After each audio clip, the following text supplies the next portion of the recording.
네, 안녕하십니까. 대전 창조경제혁신센터장 김정수입니다.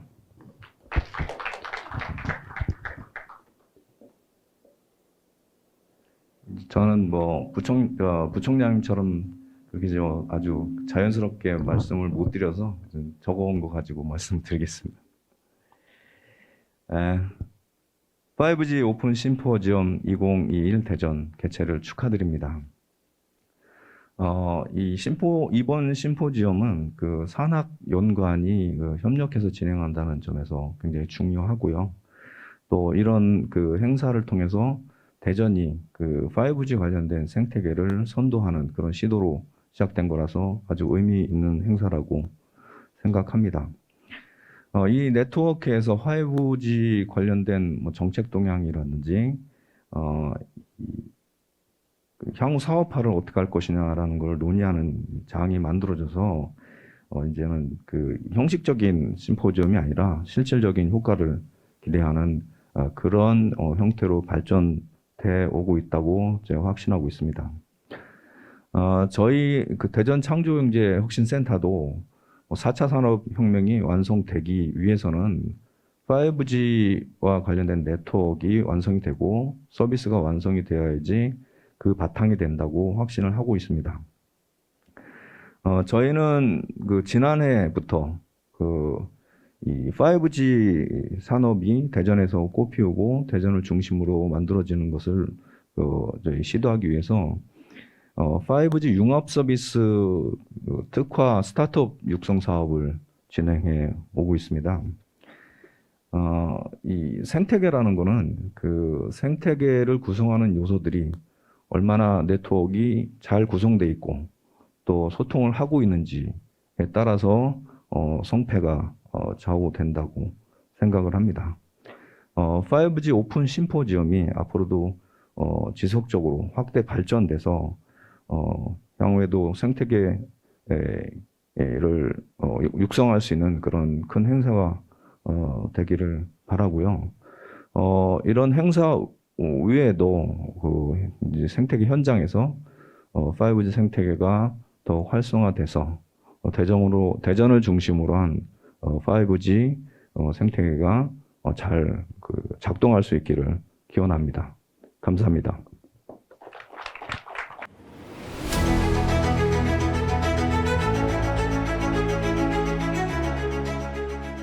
예, 안녕하세요.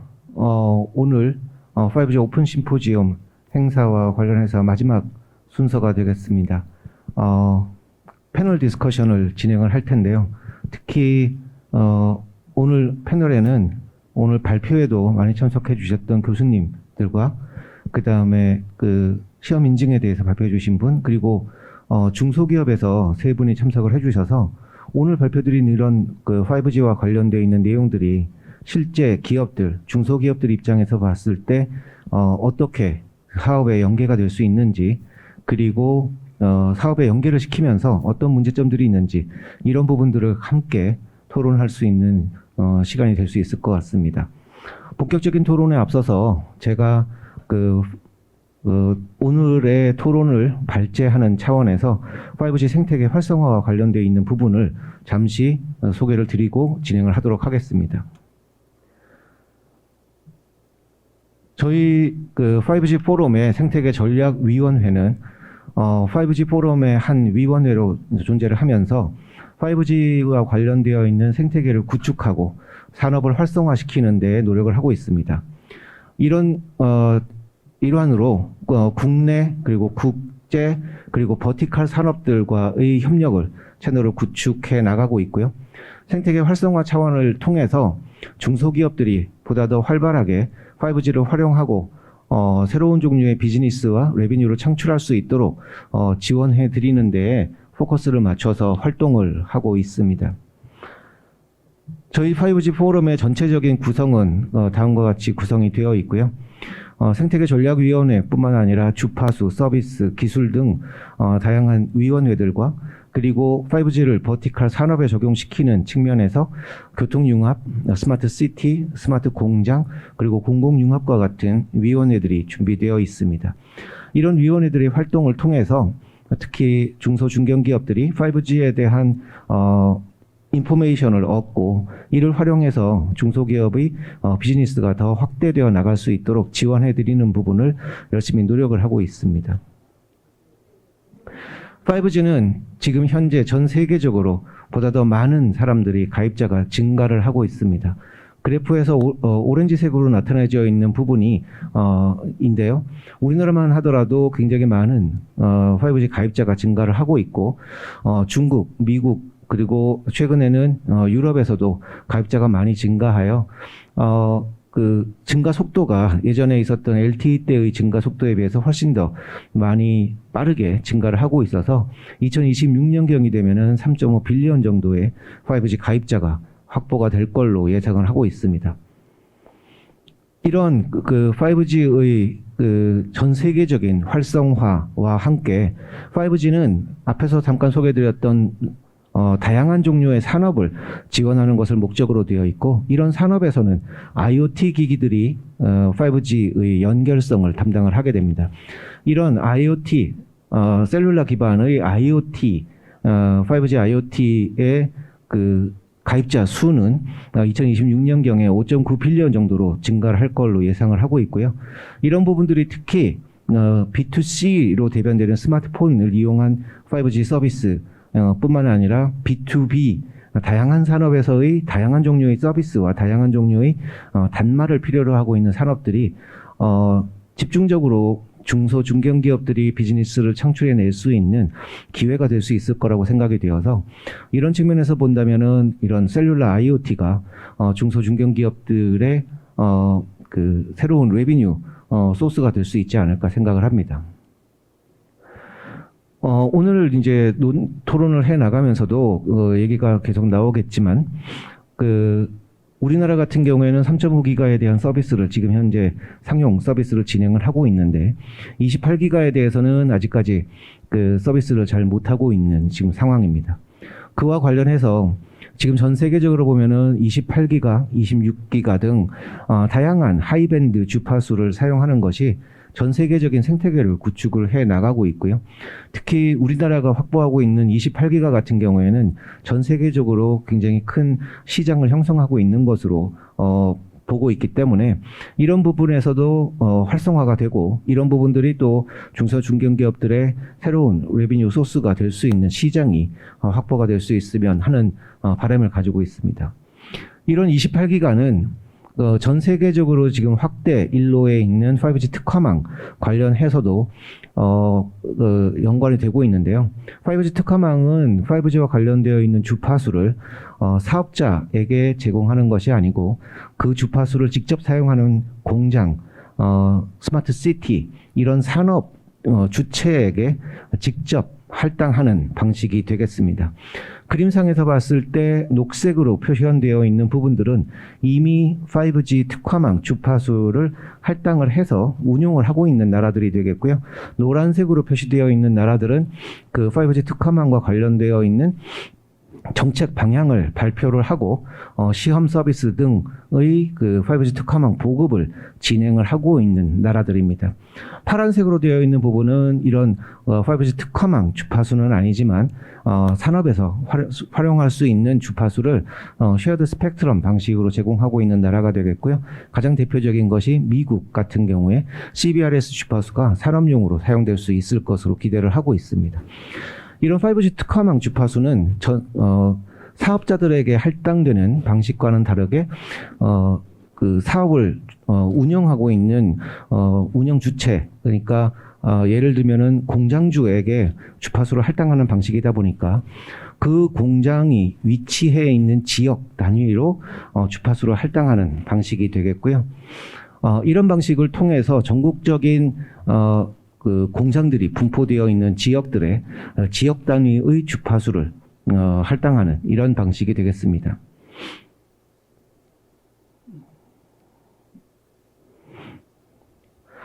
세계 각국에서 지금 그 진행되고 있는 그 5G 특화망과 관련되어 있는 주파수 할당을 들여다보면은 그 그림상에서 보시는 것처럼 미드밴드에서 주파수를 할당하고 있는 나라들도 있고 하이밴드에서 주파수를 할당하고 있는 나라들도 있습니다. 그렇지만 전 세계적으로 보면 미드밴드에서 하나 그리고 하이밴드에서 하나 이런 식으로 커버리지와 그다음에 커패시티를 모두 다 만족시킬 수 있는 방식으로 주파수를 할당하는 것이 전 세계적인 추세라고 볼 수가 있겠고요. 또 하나 이 5G 특화망과 관련되어서 특징들은 기존에 있었던 사업자에게 주파수를 할당할 때는 전국망을 구축한다고 하는 이런 그 서비스 커버리지 특성 때문에 주파수에 대한 그 경매 비용이 굉장히 많이 소요가 되어서 뭐 1조, 2조 단위의 돈이 소요되는 것으로 그동안 되어 있었습니다. 그렇지만 이 테이블에서 보시는 바와 같이 한 공장에서 주파수를 활용해서 5G를 구축하는 경우에는 주파수에 대한 임대 비용이 1년에 몇십만 원 단위나 아니면 몇백만 원 단위 수준으로 굉장히 싼 가격에 그 5G를 구축할 수 있는 주파수 할당 방식을 사용하고 있기 때문에 특히 지금 우리나라보다 더 먼저 이 5G 특화망을 추진하고 있는 독일이나 일본 같은 경우에는 중소 중견기업들이 전국망을 구축하는 것이 아니기 때문에 대기업 제품보다는 중소 중견기업들이 보다 더 쉽게 시장에 들어갈 수 있는 환경이 될 거라고 생각하기 때문에 이런 5G 특화망이 중소 중견기업들의 굉장히 큰 시장이 될 걸로 해외에서는 굉장히 기대가 많이 있고요. 실제로 독일과 일본 같은 경우에는 이런 주파수로 활용을 해서 새로운 종류의 비즈니스를 창출하는 이런 트라이얼들이 굉장히 많이 진행이 되고 있습니다.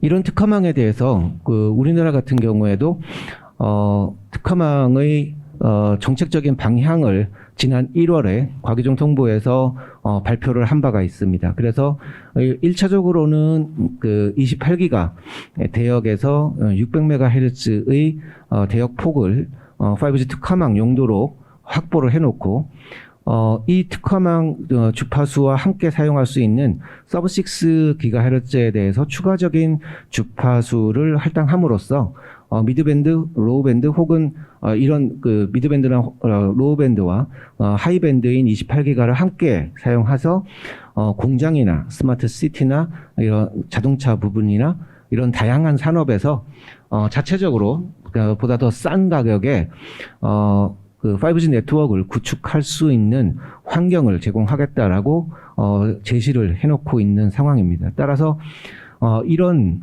정부의 정책 방향이 향후에 중소 중견기업들의 5G와 관련되어 있는 사업 활성화에 보다 더 많이 기여를 할 수 있을 것으로 기대를 하고 있습니다. 이런 하이밴드들은 독일이나 일본 같은 경우에서 특화망의 보급과 함께 활용도가 점점 더 높아지고 있는데요. 독일 같은 경우에는 개별 기업들 단위, 메르세데스 벤츠, 아우디, BMW와 같은 생산 공장에서 특화망을 구축을 하고 거기에서 밀리미터 웨이브 하이밴드를 활용하는 경우들도 많이 볼 수가 있었고요. 전 세계적으로 B2C나 B2B 분야에서 이런 하이밴드가 활용되는 분야들을 보면은 핫스팟 지역에서의 B2C 어플리케이션, 그 다음에 경기장이나 이런 사람들이 많이 모이는 지역에 대한 부분, 그 다음에 공장, 이런 부분들에 대해서 하이밴드를 적용시킴으로써 효과가, 월등하게 있다는 부분을, 해외에서 이미 입증을 하고 있는 중입니다. 이런 하이밴드나, 특화망, 이외에도 지금 5G는 다양한 산업에 적용을 할 수 있도록 하기 위해서 기술적인 측면에서도 굉장히 많이 준비를 하고 있는데요. 매시브 IoT라고 되어 있는 기술 같은 경우에는 캐테고리 M이나 NB-IoT 기술을 사용을 해서 굉장히 싼 요금의 센서 같은 것들을 운용할 수 있도록 기술 준비가 되어 있고요. 그 다음에 크리티컬 IoT라고 되어 있는 URLLC 같은 경우에는 굉장히 짧은 레이턴시와 굉장히 높은 릴레이빌리티를 통해서 로봇, 그 다음에 자동차 이런 부분들에서 확실하게 안전을 보장해 줄 수 있는 이런 부분들에 대해서 준비가 되어 있습니다.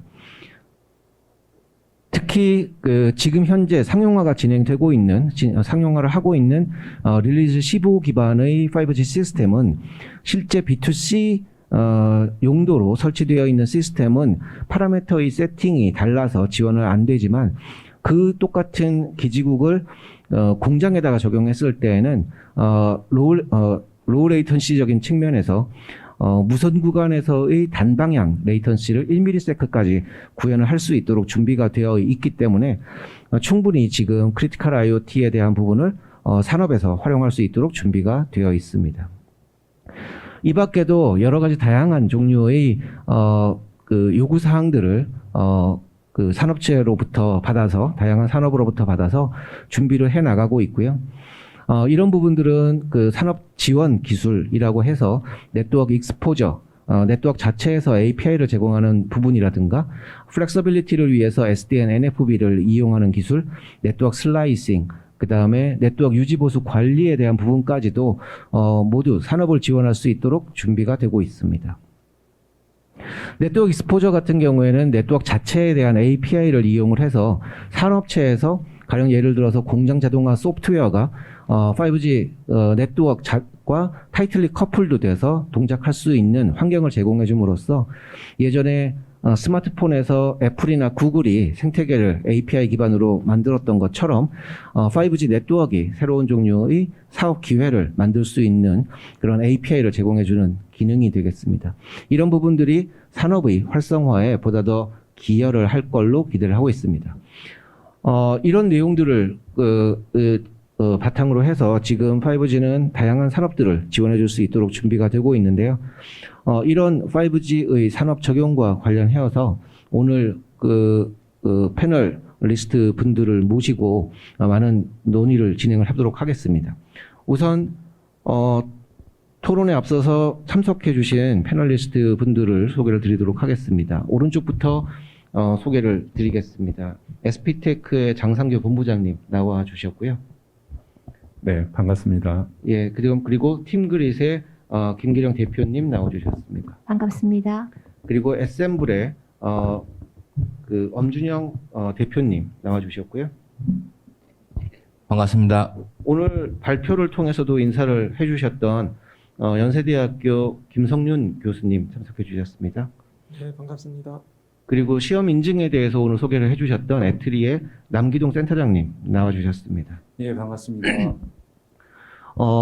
김성윤 교수님과 남기동 센터장님 같은 경우에는 오늘 발표를 통해서도 인사를 드렸었는데 오늘 패널에 참석해 주신 새 중소기업에서 나와 주신 분들의 경우에는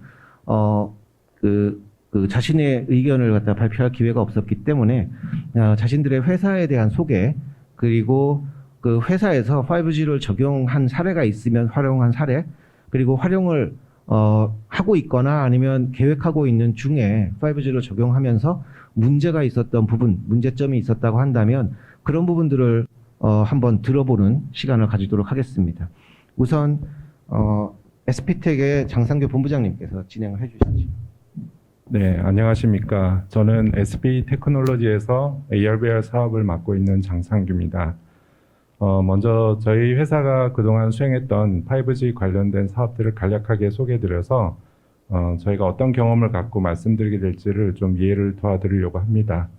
저희는 2016년도부터 기가코리아 사업단의 5G 실감 미디어 사업과 5G 인더스트리 사업을 5년 동안 연속으로 수행을 했습니다. SK텔레콤과 같이 저희가 과제를 공동으로 수행했고요. 자료에서 보시는 것처럼 그냥 단순한 5G 기술을 검증하는 콘텐츠를 만든 것이 아니라 창원에 있는 셰플러 코리아, 그 다음에 안산에 있는 셰플러, 그 다음에 안산에 있는 한미정밀화학 등을 토대로 해서 저희가 현장에 있는 작업자들과 직접 상당 기간 동안 논의를 하면서 어떤 5G 특성이 들어간 서비스가 작업에 유용한지를 논의를 했고 따라서 이제 단순하게 라인을 정보를 줘야 하는 서비스뿐만 아니라 실시간으로 현장을 관제할 수 있는 4K급 이상의 360 관제 서비스를 AMR 기기에 붙여가지고 연동을 했었고요. 그 다음에 이제 태블릿뿐만 아니라 과제를 수행할 당시에는 5G AR 클래스가 없어서 홀로렌즈 2를 기반으로 실제 그 현장에서 영상 통화 기반으로 작업을 지시하는 리모트 어시스트 기능을 구현하고 실증을 했었습니다. 본 사업을 통해서 저희가 다양한 5G 환경을 경험할 수 있었는데요. 일반적인 이제 3.5GHz 단말뿐 아니라 맨 마지막에 이제 차년도에는 28GHz도 잠깐 AMR 통해서 연동을 했고, 그다음에 과제 기간 동안에는 60GHz Y기그 단말기를 통해서 실제 그 초고속 저지연의 특성에 대해서 좀 많은 경험을 할 수 있었습니다. 예, 그 외에도 저희가 라파의 이제 다양한 5G 플래그십 과제를 통해서도 연속해서 5G에 대한 경험들을 쌓고 있는데요. 왼쪽에 보시는 것은 이제 작년에 저희가 수행하고 있는, 작년부터 하고 있는 실내외 측이 기반의 5G 플래그십 과제입니다. 당진에 있는 GS, EPS, 스마트 플랜트 시설을 대상으로 실시간으로 실내외 측의를 하고, 이 측의를 통해서 AR 서비스를 구축하고 검증하는 작업을 하고 있는데요. 이 과제는 이제 LGU 플러스를 통해서 저희가 별도의 폐쇄 형태의 5G망 사용을 할 수 있도록 환경을 제공받았고, 실제 우수한 5G 성능을 통해서 저희가 다양한 서비스를 구축을 하고 있습니다. 오른쪽은 저희가 이제 올해부터 수행하게 되는 인천 쪽에 XR 메타버스 과제를 저희가 또 하게 됐습니다. 그래서 단순하게 그냥 AR 서비스를 구축하는 것이 아니라 5G망의 특성을 어떻게 최대한 살려서 일반 사용자들도 5G의 특성인 대용량과 저지연을 잘 활용할 수 있을지에 대해서 계속 고민하면서 서비스를 만들어가고 있습니다. 예, 이상입니다.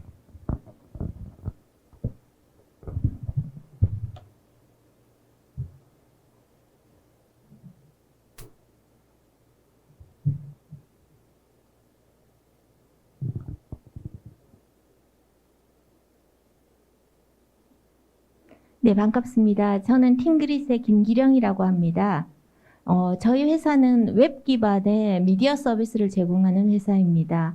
저희가 웹RTC 기반의 웹 표준을 가지고 미디어 서비스를 제공하고 있는데요. 저희가 만든 제품의 독자적 서버 제품의 이름이 스파이더입니다. 스파이더로 사업 전개를 하고 있는데, 웹RTC라는 기술은 구글이나 아니면 줌에서 주로 화상회의에 사용하는 기술인데, 주로 스마트폰이나 데스크탑 PC와 같이 환경이 좋은 곳에서 사용되는 기술입니다. 지연은 1초 미만으로 진행되기 때문에 충분히 양방향 커뮤니케이션이 가능한 기술이고요. 근데 저희는 목표하는 시장이 실제 카메라가 달려있는 IoT 장비에 저희가 가지고 있는 웹RTC 서비스를 제공을 하려고 준비를 하고 있습니다.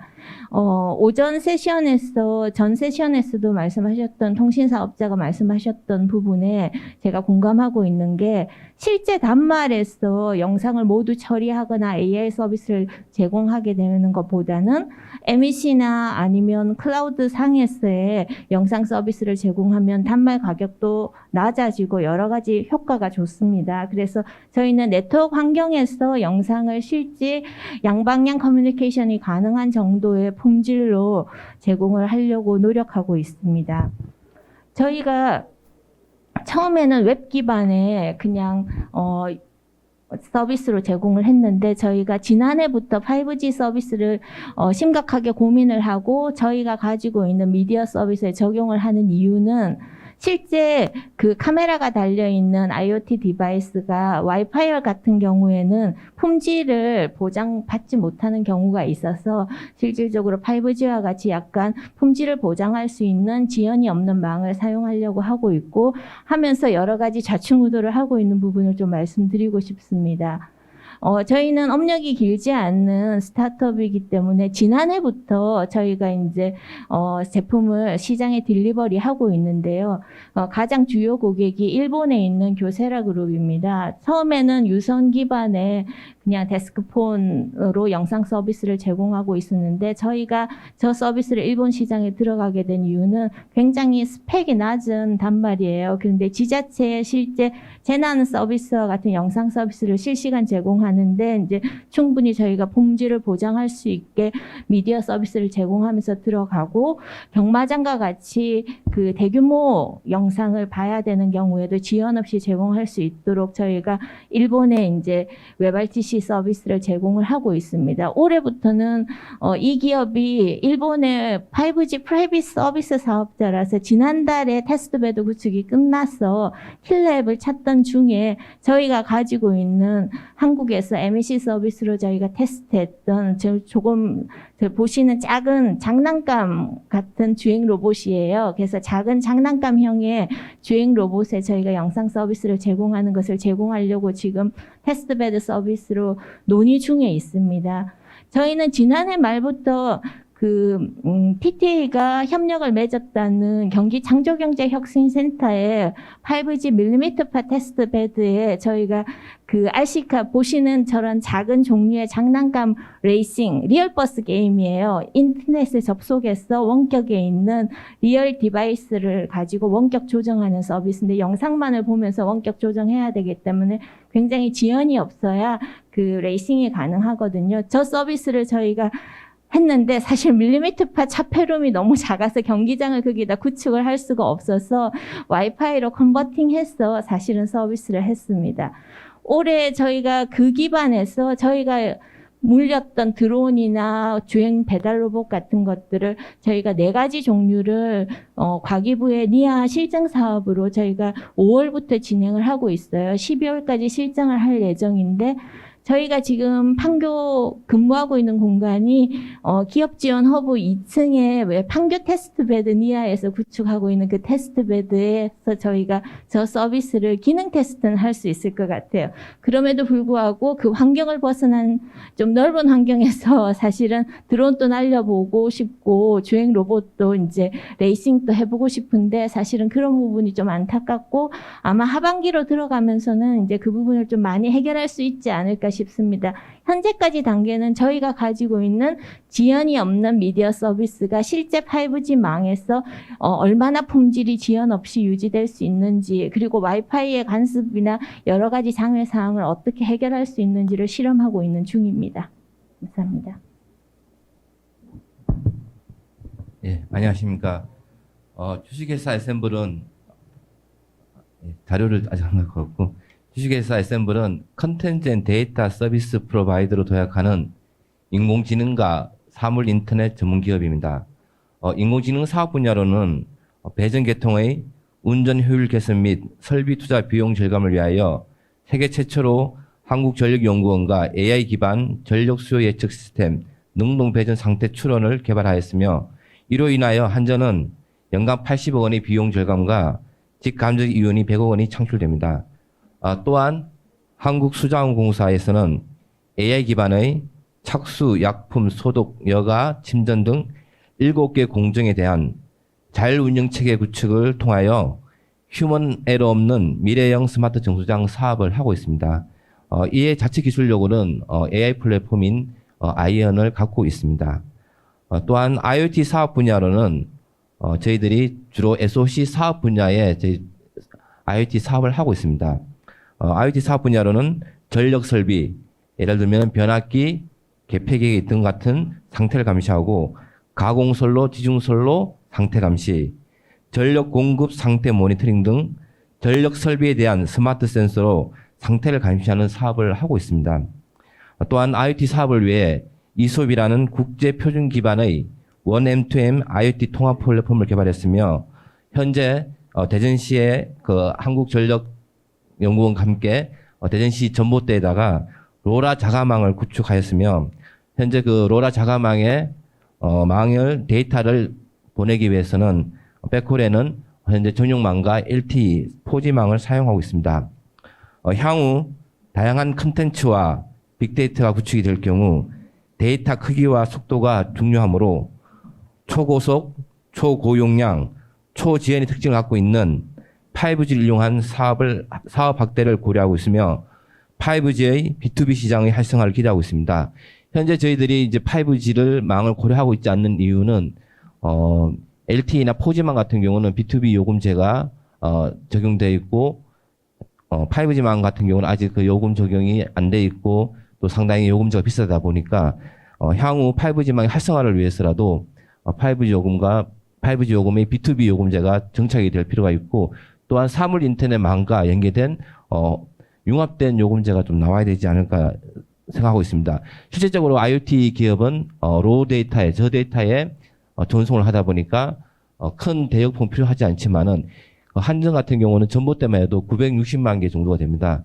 설비들이 어마어마하게 전국에 깔려 있는데 이러한 데이터들이 향후에 전부 다 IoT 기반으로 구축이 되었을 경우는 엄청난 데이터들이 올라오고 있는데 현재는 뭐 저기 전용 해상망이라든지 4G를 쓰고 있는데 사실 5G 같은 경우는 4G의 20배의 속도 그리고 또 뭐 6G는 뭐 4G의 50배라고 하는데 저희는 또 AI와 같이 사업을 하고 있다 보니까 앞으로 5G와 6G에 대한 사업에 적용을 하기 위해서는 많은 좀 희망을 갖고 있습니다.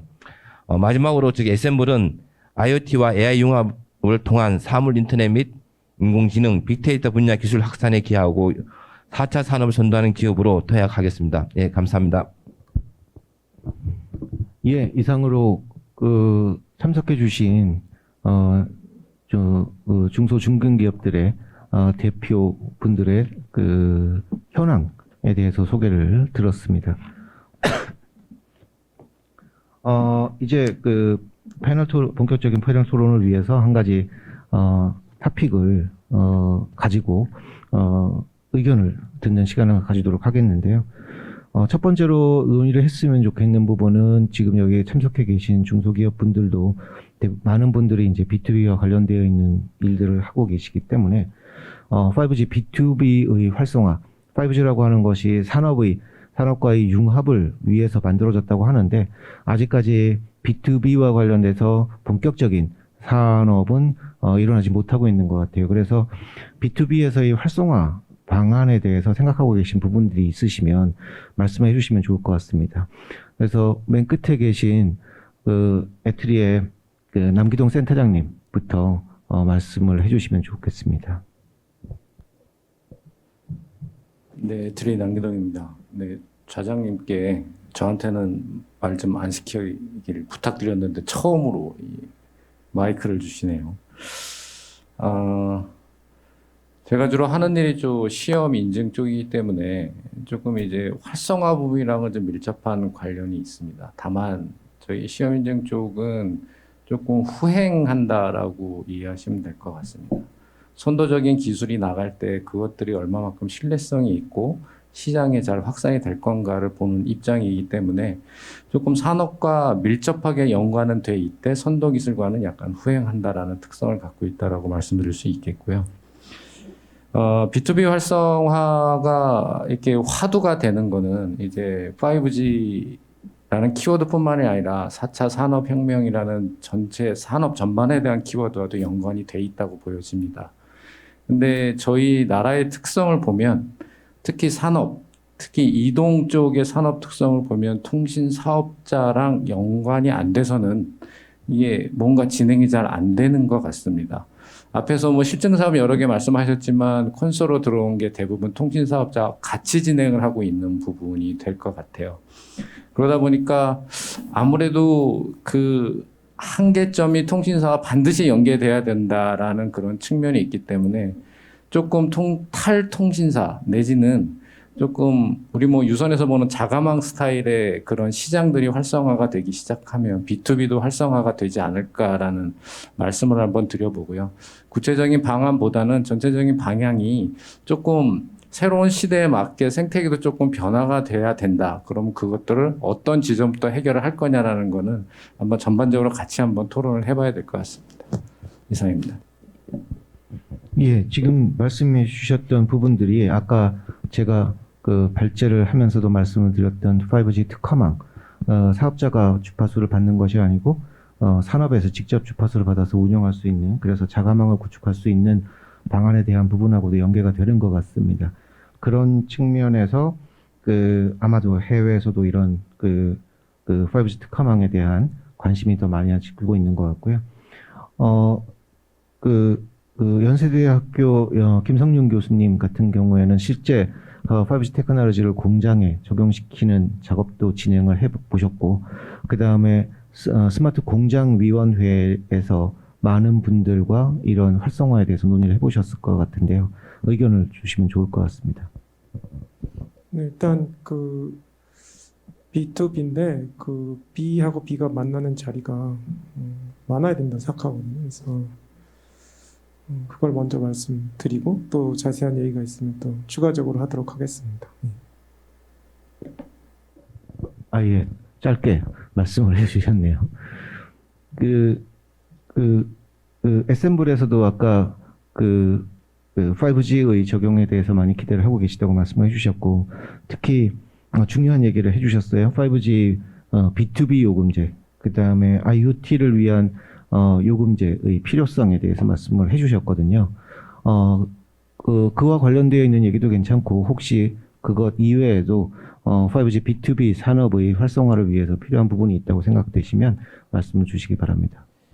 예, 저희들은 이제 IoT 자가망을 좀 전에 말씀드렸듯이 그 대전 시내에다가 자가망을 구축을 했습니다. 약 8,000개의 센스를 붙여가지고 자가망을 구축했는데, 그 외의 지역엔 또 SK텔레콤과 같이 함께 로라 통신망을 이용하고 있습니다. 근데 실질적으로 로라 통신망을 SK에 인증을 받기 위해 6개월 이상이 걸렸습니다. 사실 어마어마한 시간인데 중소기업 입장에서는 굉장히 힘든 시기죠, 사실은. 5G도 마찬가지시겠지만은 예를 들면 SKT는 SKT에 맞는 시험 인증 절차와 모든 걸 받아야 되고, 또 LG는 LG가 갖고 맞는 절차를 받아야 되고, KT가 하면 KT에 맞는 절차를 받아야 됩니다. 저희들 같은 경우는 주로 하는 사업들이 한국전력공사, 수자원공사, 도로공사 등 주로 공기업들하고 하고 있는데, 저희들이 통신사를 정하는 게 아니고, 예를 들면은 뭐 한전은 SKT, 도로공사는 뭐 LG U+, 이렇게 정하면은 뭐 MBIoT가 되든 로라가 되든 그쪽에 만큼 다시 인증 절차를 받아야 되고, 또 IoT를 해보면서 느낀 것과는 이 MBIoT 모듈을 받기 위해서는 뭐 소량은 절대 안 됩니다. 예를 들면 뭐 10개, 5개 이거는 테스트를 위해서 주지도 않을 뿐더러 뭐 그런 것들이 굉장히 통신사하고 일하기가 힘들기 때문에 B2B가 활성화되지 않을 것 같고, 5G도 마찬가지이지 않을까. 저는 그렇게 생각하고 있습니다. 5G도 모듈 문제라든지 인증 절차 문제가 각 통신사와 협력하지 않으면은 IoT도 6개월 걸리는데 과연 5G는 몇 개월 걸리겠습니까? 중소기업이. 물론 이제 뭐 KT나 뭐 SKT의 협력사들은 같이 뭐 개발했거나 같이 이제 사업을 해온 데 같은 경우는 뭐 쉽게 할 수 있겠지만은, 저희 같이 뭐 완전 따로 독립적으로 자가망을 구축하고 뭔가 하려고 하는 이런 기업들은 굉장히 어려움을 가지고 있을 거라 저는 생각이 듭니다. 또한 두 번째 문제로는 이제 요금제, 아까 좀 또 말씀드리지만은 이 과연 5G 요금제가 과연 IoT 망을 구축한 이유가 뭐 로라든지 MBIoT 한 거는 뭐 캐테고리 M1이라든지 이런 것들이 한 이유는 저렴하게 LTE 망에서 비싼 요금제를 저렴하게 이제 해주기 위해서 한 건데, 과연 5G에서 B2B 활성화를 위해서 뭐 특화망도 중요하지만은 그런 다양한 뭐 IoT 사업이라든지 중소기업들 뭐 VR, AR이 되든 뭐 메타버스가 되든 간에 그런 쪽에 사업을 했을 경우 과연 5G 요금을 얼마나 적게 해줄지, 또 남은 데이터를 뭐 데이터 뭐 이렇게 나눠 배분하듯이 뭐 그런 것도 좀 정책적으로 할 수 있는 건지, 뭐 그런 것들이 좀 정책이라든지 방향성, 좀 요금제 이런 것들이 제대로 나와야만이 저는 B2B가 좀 활성화되지 않을까 이렇게 생각하고 있습니다. 예. 예, 좋은 의견 감사드립니다. 우선 그 요금제와 관련해서 말씀드리면, 제가 아까 여러 다양한 산업을 지원하기 위해서 5G에서 준비되고 있는 기술들을 4가지 카테고리로 말씀을 드렸었는데, 그 4가지 카테고리가 요금제하고 관련이 있을 것 같아요. 그래서 매시브 IoT 같은 경우에는 지금보다 훨씬 더 싼 가격으로 요금을 제공할 수 있는 그런 기술이 될 것인데, 반면에 크리티컬 IoT라고 해가지고 로우 레이턴시나 릴라이빌리티를 제공하는 부분은 산업에 제공해 드리게 되는 밸류가 기존에 있었던 LTE에서는 제공하지 못하던 밸류를 제공하기 때문에 통신 사업자나 이런 부분들에서 좀 더 요금은 좀 더 많이 받고, 그 다음에 산업에다가 좀 더 높은 밸류를 제공하는 식으로 요금이 재편되지 않을까라고 생각을 하는데, 아직까지 이런 그 4가지 카테고리의 테크놀로지들이 활성화가 되지 못한 부분이 있어서 그런지 이동통신 사업자분들에서는 아직까지 이와 관련되어 있는 특화된 요금제가 아직까지 나오지 않고 있는 것 같습니다. 아마 그 활성화가 조금씩 진행이 되면서 이런 요금제가 나오지 않을까 생각이 되고요. 또 하나 이제 중요한 포인트를 짚어주신 부분이 SKT, KT, LG U+ 등 각각의 사업자들마다 따로 이제 인증을 받아올 것을 요청하고 실제로 사업자분들이 주관을 해서 인증을 진행하고 있는 부분들이 있다라고 하는 부분이 있었고요. 오늘 앞에서 많은 분들이 발표를 해주셨던 것처럼 이런 부분들을 보다 더 활성화시키고 좀 더 쉽게 할 수 있도록 해주는 환경을 만들기 위해서 많은 사업들이 진행이 되고 있는데 그럼에도 불구하고 이제 오늘 실제로 사업을 하고 계시는 기업체 입장에서 보면은 이런 부분이 어렵다고 말씀을 해주셨어요. 그래서 다음 의견을 듣기 전에 이 부분에 대해서는 얘기를 많이 시키지 말아달라고 부탁하셨던 남기동 센터장님의 의견을 잠깐 들어보도록 하겠습니다. 네, 거의 마지막이지 않을까.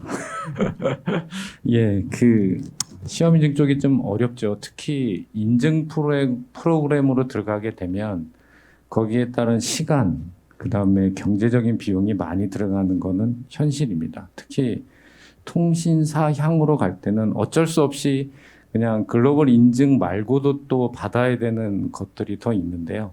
그거는 정말 현실인 것 같습니다. 각 통신사마다 갖고 있는 각각의 고유 기능, 그런 것들을 안 맞춰줄래 안 맞출 수가 없고, 또 것들이 공공재라고 표현하면 그렇지만 상용 서비스망이기 때문에 인증 프로그램을 굉장히 강하게 움직이고 있는 것도 현실입니다.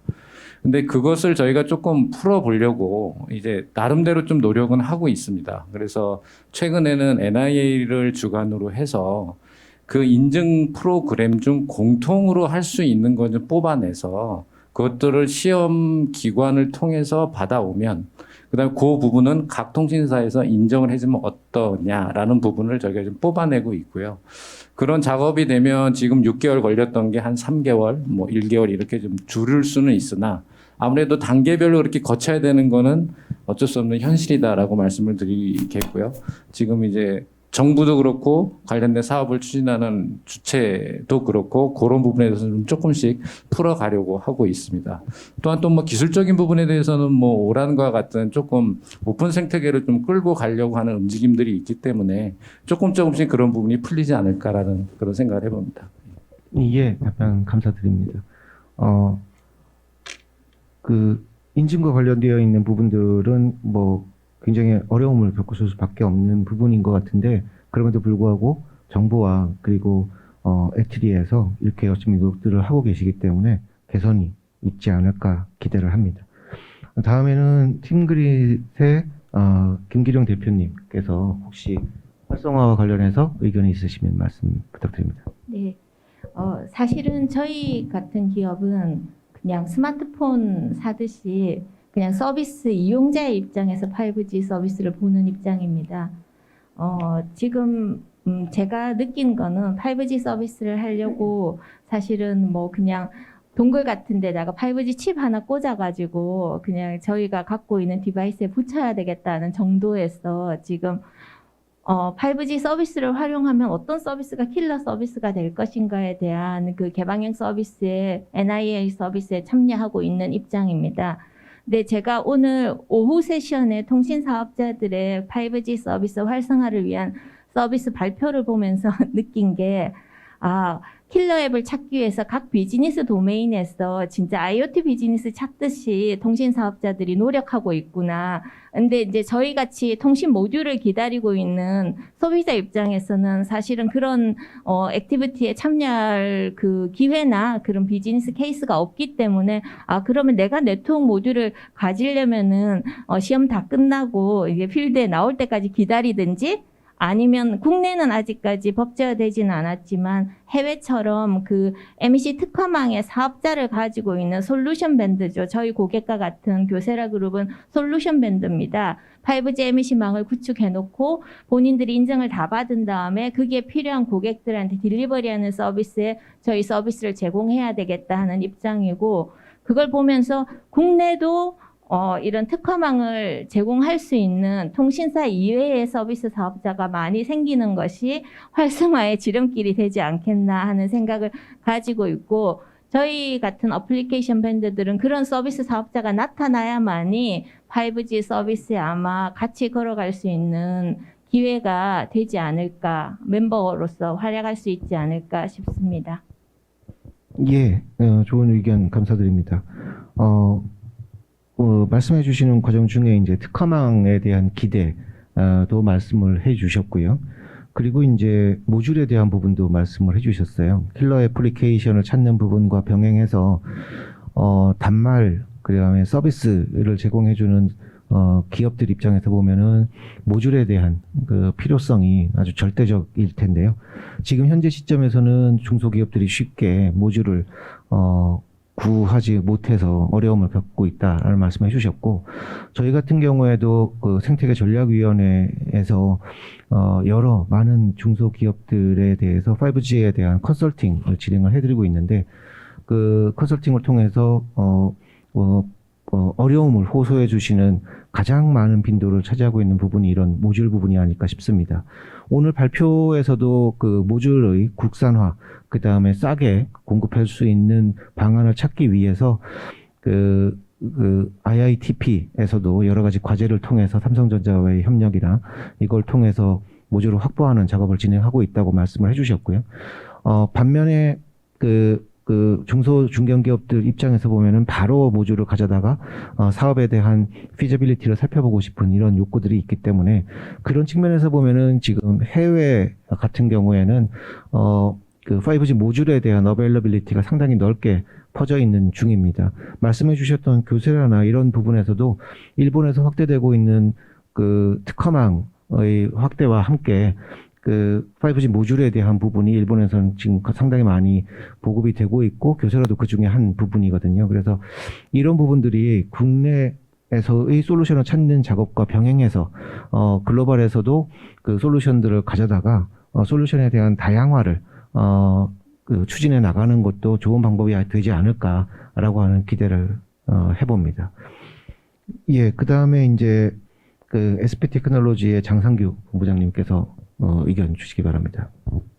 네, 저희가 5G 관련된 사업을 많이 했지만 앞서 말씀하신 대로 대부분은 통신사가 컨소시엄에 있어서 그런 통신 부분을 많이 해결해 줘야만 저희 같은 솔루션 기업들은 5G를 실제로 실증해 볼 수 있었는데요.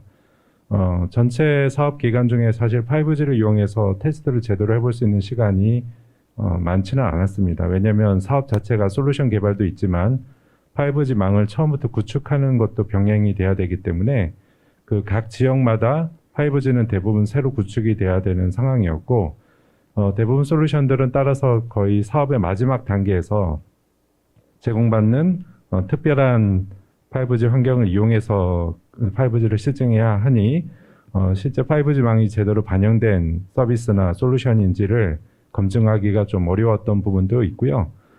제가 현장에 가서 느꼈던 부분은 좀 특이하게 B2B 같은 경우는 3G LTE에서 5G로 넘어가는 게 아니라 유선에서 와이파이를 통해서 5G로 넘어가야 되는 독특한 상황들이 대부분입니다.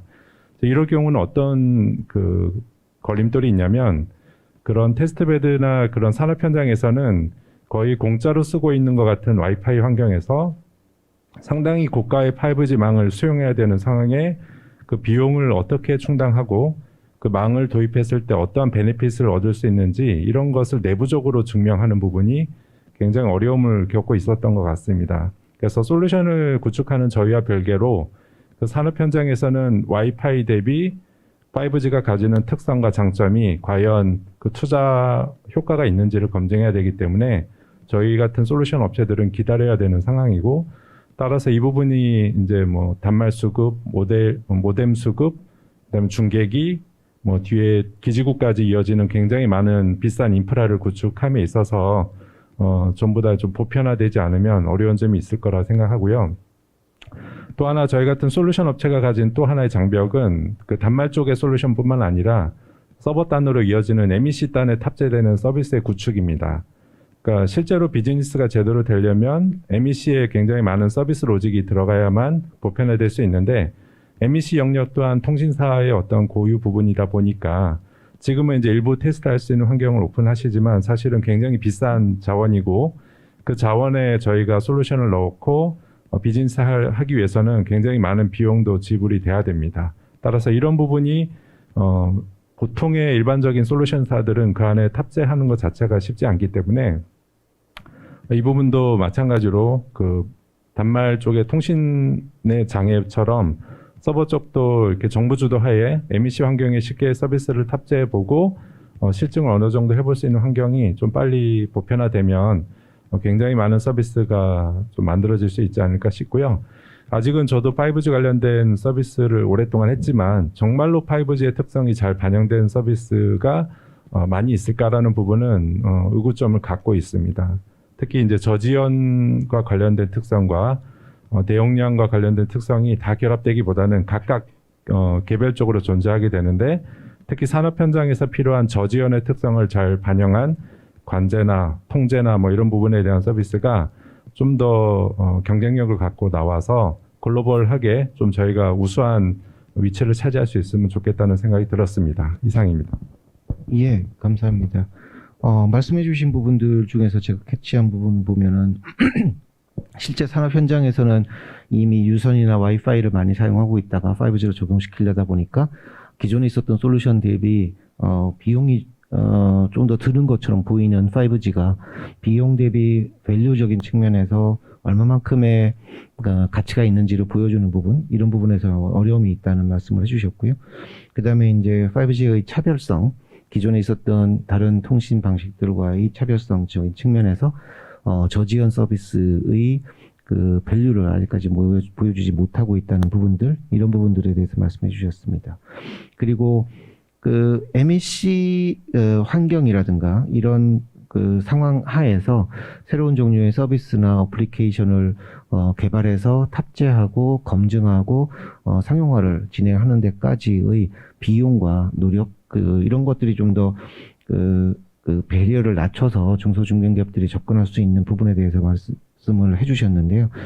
실제 이런 부분들이 굉장히 중요한 기업들에게 중요한 부분이라고 생각을 하고 있기 때문에 지금 니아에서 추진하고 있는 여러 가지 실증 사업들도 보면은 많은 과제들이 MEC 기반 5G 서비스, 융합 서비스 실증 과제들을 진행을 하고 있습니다. 그래서 이런 니아에서 진행하고 있는 그 실증 환경을 통해서 이런 부분들이 중소기업, 중견기업들이 좀 더 쉽게 접근할 수 있을 것 같은데요. 혹시 이런 부분에 대해서는 활용성을 고려를 해보셨나요? 보셨는데도 어려움이 아직도 있는 건가요? 네, 저희가 직접 작년에 2020년도 5G MEC 공공사업을 수행을 했습니다. 그래서 LG 플러스 컨소시엄으로 구축을 했는데 사업이 좀 하반기에 늦게 발주가 돼서 실제 5개월 이내로 구축을 해야 했고, 따라서 구축은 완료를 했지만 사실 다양한 서비스를 탑재를 해보지를 못했고요. 그 사업도 마찬가지로 MEC가 구축된 뒤에 서비스가 들어간 게 아니라 MEC를 구축하면서 서비스를 얹어서 실증을 해야 되다 보니까 저희 같은 솔루션 업체들이 실제 MEC에 넣을 수 있는 기간은 한 2달 정도였고, 탑재하는 과정에서도 통신사 또 나름의 어떤 규약과 보안 규정, 또 탑재하기 위한 여러 가지 절차들이 있기 때문에, 그나마 저희는 이제 통신사와 오랫동안 일을 해서 좀 그런 부분을 잘 이해하고 빠르게 대처했지만, 자칫 그 웬만한 중소기업들이 그 기간을 준수하지 못했을 때는 좀 어려움이 있었을 것 같고요. 아울러 그 서비스가 계속 존속하거나 이어지면 또 여러 가지 저희가 검증을 해볼 수 있을 텐데, 보통 이런 실증 사업이 1년 단위로 업데이트가 계속 되거나 바뀌기 때문에 아마 경험 정도는 쌓을 수 있지만 그것을 통해서 정말 새로운 비즈니스를 만드는 데는 좀 제약이 있지 않을까라는 생각이 들었습니다. 예. 이제 MEC를 적용해가지고 오픈 개발 환경을 갖다가 제공해 주기 시작한 지가 얼마 안 되다 보니까 아직까지는 그런 이제 실질적인 문제점들이 발생을 하고 있는 것 같은데, 정부에서도 그런 부분들에 대해서 굉장히 열심히 노력을 하고 계시기 때문에, 향후에는 좀 더 나은 환경에서 기업들이 접근해 볼 수 있지 않을까라고 생각이 됩니다. 지금까지 쭉 한 번씩 다 제언을 해주셨는데요. 활성화 방안에 대해서 얘기를 해주셨는데, 연세대학교 김성윤 교수님께서 여러 이제 의견을 들어보시고 혹시 의견이 있으시면은 한마디 해주시죠. 네, 오늘 말씀하신 대표님들 얘기 들어보니까 그 제가 현장에서 만났던 분들의 의견과 상당히 비슷하다라고 이제 하는데 이 공통점을 제가 찾아내 보면 그 우리나라에 지금 B2B에 대한 얘기를 많이 하고 있고 또 그 전문가들 그다음에 엔지니어들 그다음에 회사분들 이렇게 얘기를 해보면은 진짜 끝까지 가본 분은 굉장히 작았다고 제가 생각이 됩니다. 그래서 예를 들면 스마트 공장이라고 하고 또 스마트 시티 뭐 해보면은 실제로 끝까지 가봐서 어떻게 5G를 적용하고 이런 거를 경험한 분들이 제가 보기에는 굉장히 작았다고 생각이 됩니다. 그리고 물론 실증 과제도 있고 하지만은 말씀하신 대로 이제 과제라 하면은 과제 테스트베드가 잘 돌아가고 이러면은 이제 성공적으로 끝나는 거고 그 팀은 흩어지게 되는 거죠. 그 난리지가 이어지지 않았다고 생각되고요. 그래서 현재 제가 아까 많은 분들이 만나야 된다고 하는 거는 그런 경험을 한 분들이 모여서 어떻게 이거를 할지에 대한 그런 심각한 장이 있어야 된다고 생각되고요. 그 다음에 좀 이제 다른 얘기일 수가 있는데 이제 지금 여기가 이제 B2B 활성화 생태계 관련된 내용인데 제가 오늘 그 슬라이드를 준비를 했는데 안 보여드린 장표가 하나 있었습니다. 동영상이었는데 1998년에 만든 동영상입니다. 그래서 23년 전에 나온 동영상인데 제가 설명을 안 드리고 그냥 그 동영상을 보시면은 오늘날 5G하고 큰 차이가 없습니다. 그러니까 23년 전에 앞으로 무선 통신이 발전하면 이런 세상이 온다라는 걸 이제 보여주는 거였는데 원격 진료라든가 그다음에 여러 가지가 나옵니다. 그게 3G 시스템이거든요. 그래서 90년대 후반에 3G 시스템을 엔지니어들이 생각하면서 앞으로 몇 년 후에 이런 세상이 온다고 했는데 몇 년 후에 그런 세상이 온 게 아니라 그걸 디자인한 엔지니어들이 다 해고가 되는 그런 굉장히 어려운 시절을 겪었습니다. 근데 그 어려운 시기를 겪다가 킬러 어플리케이션이 뭔지를 아무도 모르고 있었는데 그 당시에 나온 킬러 어플리케이션이 전혀 엉뚱한 방향에서 나온 앱스토어였습니다. 그래서 앱을 다운로드 받고 거기서 그거를 전화기에 설치를 하고 이렇게 돌면은 그런 생태계가 만들어진 거예요. 근데 아무도 몰랐습니다. 사실은 그쪽 저희 3GPP나 3GPP2에서는 제가 이런 말씀 드리는 이유는 전혀 엉뚱한 방향에서 지금 생태계가 만들어지고 있는데 우리끼리 이렇게 얘기하다 보면은 그걸 놓칠 수가 있다는 생각이 듭니다. 그래서 그런 거가 지금 이제 만들어져 가고 있는데 그거는 저희들 말고 다른 분야에서 이미 만들어지고 있기 때문에 그건 좀 주목할 필요가 있다라고 생각이 됩니다. 예, 좋은 말씀 감사드립니다. 예전에 화상전화가 제일 처음 나왔을 때 LTE나 이런 데에서 화상전화가 굉장히 보급이 돼서 그걸 가지고서 LTE가 활성화되지 않을까라고 생각을 했었는데 전혀 엉뚱하게 스마트폰에서 애플이나 구글이 활성화시켰던 그런 내용이 생각이 나네요. 향후에도 이제 여러 창의적인 기업들이 이런 활성화들을 만들어낼 수 있을 거라고 생각을 합니다. 쭉 얘기를 들어보면서 통신 사업자들하고의 관계, 그 다음에 특화망에 대한 기대, 시험 인증에 대한 내용, 그 다음에 새로운 서비스와 단말 개발에서의 어려움, 기존 기술들과의 비교 등 많은 부분에서 실제 현장에서의 목소리를 들어볼 수 있는 좋은 기회였다고 생각이 되고요. 참석자 분들께서 이런 본인 스스로 사업을 해 나가면서 정부에서 지원이 필요하다고 생각되는 부분들 있으면은 한번 들어보는 것도 좋을 것 같아요. 지금 오늘도 많은 분들이 소개를 해주셨지만 정부에서 5G 활성화를 위해서 그렇게 열심히 노력을 하고 있는데 이런 부분에 대해서는 좀 더 일을 해줬으면 좋겠다. 이런 부분들이 있으면은 말씀을 해주시기 바랍니다. 요거는 제가 지명을 하기보다는 정책 제언을 하시고 싶으신 분들이 의견을 주시면 좋지 않을까 싶습니다.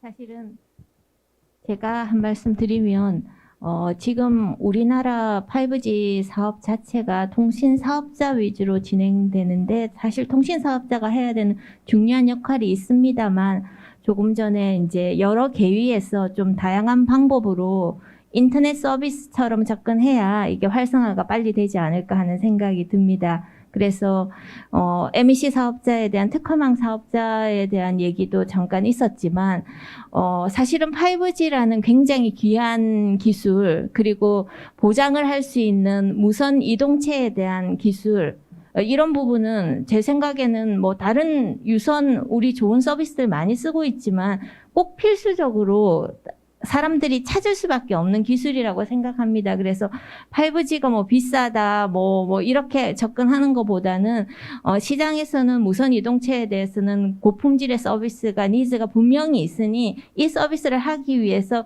지금 제도적인 측면에서 각각 역할을 분담할 수 있으면 조금 더 개방형으로 진행했으면 좋겠다라는 제언을 좀 드리고 싶고요. 그리고 지금 저희가 5월 달부터 니아에서 하는 개방형 서비스는 니아에서 발주를 낼 때 그 MEC 서비스에 대해서 약간 자유로운 의견을 받고자 중소기업이 참여할 수 있고 차폐룸처럼 작은 공간이지만 테스트베드에서 시험해 볼 수 있게 한 거는 저희 같이 서비스를 고민하는 입장에서는 굉장히 좋은 기회라고 생각합니다. 그래서 앞으로도 이런 서비스에 대한 약간 오픈된 형태의 작은 뭐 규모가 사실 중요한 것 같지는 않아요. 그러면 아마 2021년도 저희가 실증을 하면서 느꼈던 어려움보다는 2020년도는 훨씬 더 조금 더 준비된 환경에서 서비스를 접근할 수 있지 않을까 싶습니다. 정부에서는 좀 개방형으로 서비스를 니즈를 좀 발굴하고 실증을 했으면 좋겠습니다. 예, 개방형에 대한 그 말씀을 해주셨고, 5G에서는 그 무선 구간에서의 개방형, ORAN에 대한 얘기들이 많이 되고 있고요. 그 다음에 코어 네트워크적인 측면에서 봤을 때에도 SDN, NFV 개발 환경 등 점점 더 개방형으로 되어 나가고 있고요. 그 다음에 이런 환경을 잘 알고 있기 때문에 정부에서도 그 MEC 개발 환경 등 여러 다양한 환경들을 제공을 하고 시험 인정 환경도 이렇게 그렇게 제공을 하려고 노력을 하고 있습니다. 이런 측면에서 지금 전체적으로 사업자들에 대해서도 개방형에 대한 그 입력이 계속해서 들어가고 있다고 생각이 되고 사업자분들도 점점 더 그쪽으로 나가고 있는 것 같아요. 이런 부분들이 향후에 진행되는 5G 특화망에서도 개방성을 가지도록 진행이 돼야 될 텐데 소수의 사업자, 3개의 사업자분들이 B2C 시장에서 개방형을 향해서 나아가고 있는 것과는 다르게 특화망 같은 경우에는 하나하나의 개별 사업자들이 작은 공장들을 운영하고 있는 분들이기 때문에 이분들에 대해서 공통된 개방형 환경을 만들기 위해서는 누군가 주도를 해나가는 그런 세력이 있어야 된다고 생각을 하고요. 그런 측면에서 기업들 사이에서의 자발적인 그 개방형 환경을 만드는 그런 움직임에 대한 것도 고민을 해야 되겠지만 정부에서 시장 초기에는 그런 개방성을 특화망에 대해서도 드라이브 해 나갈 수 있는 이런 부분들이 같이 포함이 정책 내에 된다 그러면 더 좋을 것 같습니다. 또 다른 그 제안 이나 아니면은 혹시 5G와 관련해 가지고 하시고 싶은 말씀이 있으시면은 말씀을 해주시기 바랍니다. 에센블의 엄준영 아까 시키지 말라 그래서 가지고 남기동 센터장님. 그래서 자발적으로 예. 그러니까 저는 이제 좀 광고 말씀 비슷하게 저희 생태계 위원장님과 그 산하의 저희 시험인증 워킹그룹을 제가 맡고 있습니다. 그러다 보니까 아무래도 이제 단위 장비나 망 연동성은 저희가 이제 같이 고민을 할 수 있는데 아무래도 이제 버티컬 인더스트리로 가다 보면 지금 아마 대표님들도 비슷한 고민이 있으실 분들도 굉장히 많을 것 같은데요. 뭐 부처 간, 제도 간, 그다음에 이런 그 인증 기관 간 이게 다양한 형태가 섞여 있다 보면 거기에 따른 문제점들이 굉장히 많이 발생이 됩니다. 그래서 저희 시험인증 워킹그룹에서는 그런 이슈들을 좀 받아서 저희가 해결할 수 있는 부분을 좀 도와드리고자 같이 지금 전문가들이 모여서 특히 이제 시험 기관을 위주로 해서 모여서 그 활동을 전개하고자 합니다. 그래서 조금 뭐 풀어야 되는데 어디서 뭐 하소연할 데도 없다 그러면 저희 좀 찾아주시고요. 5G 포럼도 좀 참여해 주셔서 그런 활동들이 같이 해결해 나갈 수 있으면 하는 바람으로 제가 광고 말씀드렸습니다. 예, 광고 감사합니다.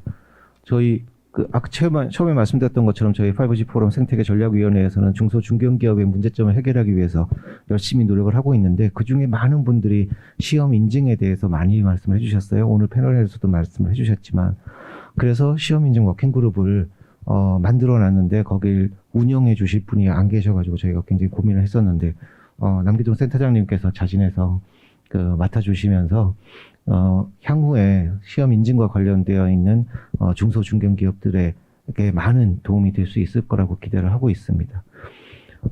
이 밖에도 또 하시고 싶은 말씀이나 아니면은 방금 전에 있었던 것처럼 광고도 괜찮고요.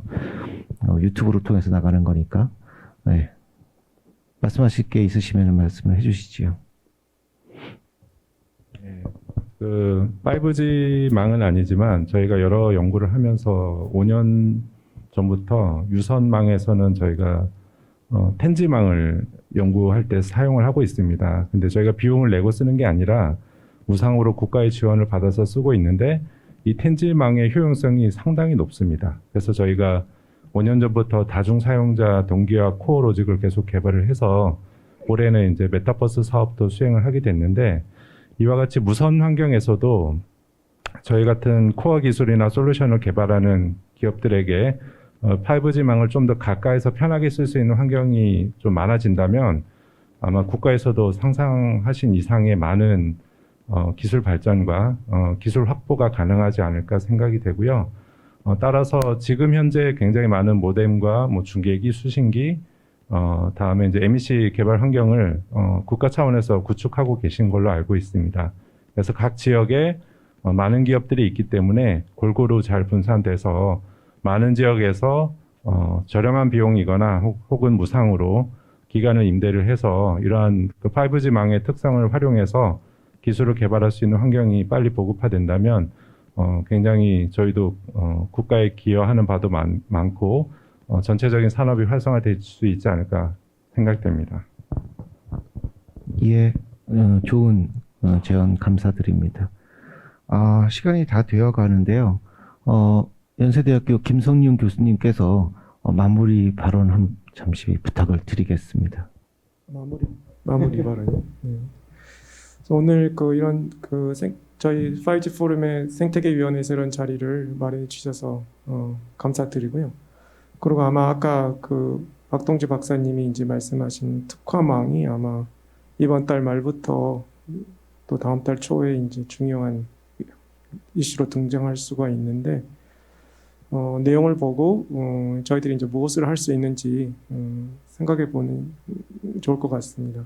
제가 아까 제 발표 때 말씀을 드렸는지 모르겠는데 2018년, 19년 이즈음에 저희들이 B2B 관련해서 현장을 방문해서 어떤 강박을 갖고 있었냐면 여기는 5G를 꼭 써야 한다라는 그런 마음속에 그런 강박을 갖고 있었습니다. 그러다 보니까 좀 어려운 점이 있었습니다.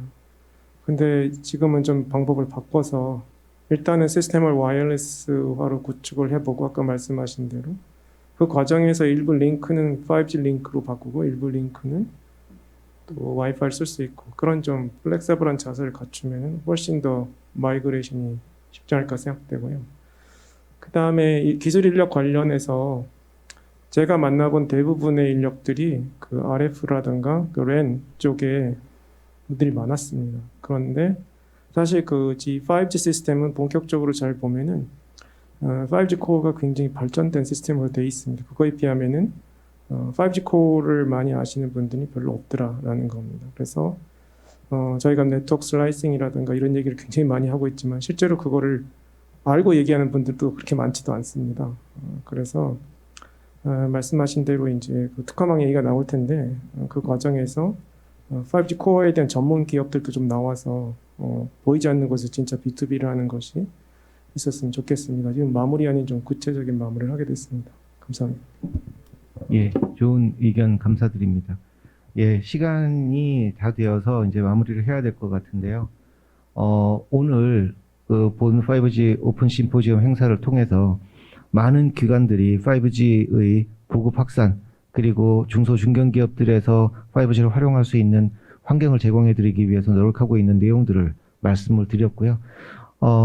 기업들 입장에서 보면은 5G를 산업에 적용을 시키다가 어려운 점이 있게 되면은 오늘 프로그램을 떠올리시고 각각의 분야에 대해서 전문가 분들이 오늘 나오셨으니까 그분들에 대해서 콘택을 통해서 솔루션을 찾고 문제를 해결할 수 있기를 기대를 드립니다. 이런 과정을 통해서 5G의 보급 활성화 그리고 산업의 적용 이런 부분들이 보다 더 많이 진행될 수 있으면 좋을 것 같고요. 그런 측면에서 오늘 그 중소기업에서 많이 참석을 해주셔서 경험과 그 다음에 문제점 이런 부분들에 대해서 얘기를 해주셨던 부분 감사를 드리고 교수님께서도 참석을 해주셔서 고견을 주시고 그리고 시험 인증을 위해서 노력해주고 계시는 기관에서도 참석을 해서 좋은 의견을 주셨습니다. 이상으로 오늘 패널 토론을 마치도록 하겠습니다. 감사합니다.